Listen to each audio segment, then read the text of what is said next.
अभी जो दूसरा फॉर्म है, हमने जो अगली स्लाइड में देखा कि 360 डिग्री प्रकाश परमात्मा के सभी के भीतर में है। जो भगवान ने कहा कि मैं हर एक के हृदय में रह रहा हूँ, वह प्रकाश की मैं बात कर रहा हूँ।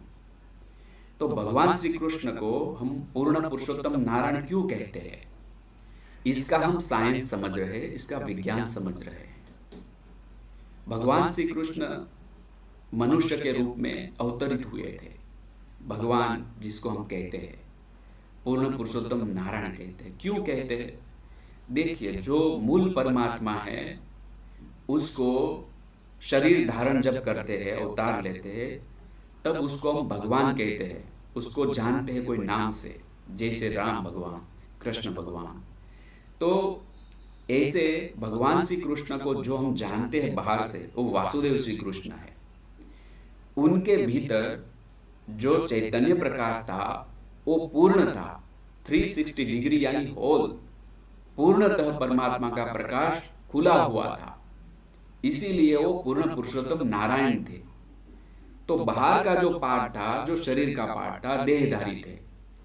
यदि भगवान मनुष्य के रूप में न आते तो हमें ऐसा लगता कि हम भगवान को प्राप्त नहीं कर सकते। परमात्मा को मनुष्य के रूप में जन्म लेना पड़ता है ताकि मनुष्य भगवान को प्राप्त कर सके। यदि वो डिवाइन फॉर्म में आ जाए तो कैसे हमसे बात कर सकते? वो मनुष्य के रूप में ही जन्म लेते हैं और वो सिद्ध करते हैं कि उनकी आंतरिक स्थिति कितनी डिग्री पे थी। तो उसके ऊपर अवलंबित है कि किसको हम भगवान कहते हैं। तो पूर्ण पुरुषोत्तम नारायण धर्म की रक्षा के लिए, अधर्म के नाश के लिए जो युद्ध में भगवान ने भाग लिया। देखिए, यहाँ पे बहुत ही सूक्ष्म साइंस हम समझेंगे। कुछ लोग कहते हैं कि भगवान श्री कृष्ण ने युद्ध करवाया। बिल्कुल ऐसा नहीं है। भगवान श्री कृष्ण ने हिंसा बिल्कुल नहीं करवाई है। भगवान श्री कृष्ण ने अर्जुन को ज्ञान दृष्टि दी। अधर्म का नाश करने के लिए निमित्त रूप से अर्जुन था और भगवान श्री कृष्ण ने उनको ज्ञान दिया, याद करवाया कि तू कौन है।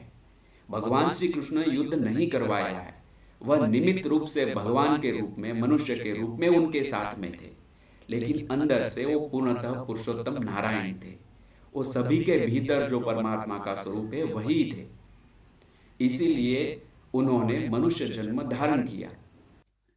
देखिए, कर्म योग का गूढ़ रहस्य, वह जानने से पहले मैंने वह भी बात बताई कि ये 4 नियम का पालन करना है, आज्ञा का पालन करना है।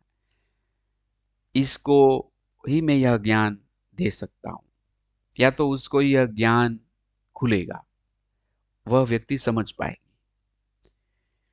तो कर्म योग का गूढ़ रहस्य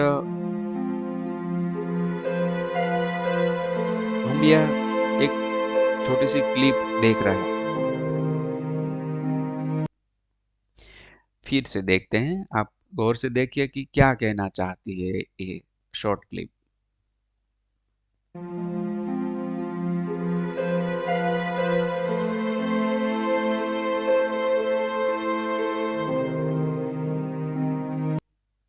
तीसरी बार देखिए।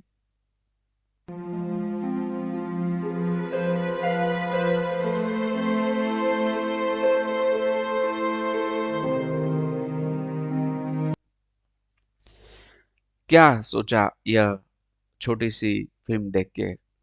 म्यूजिक भी था, बोर्ड भी थी, अंदर 4 बच्चे हैं,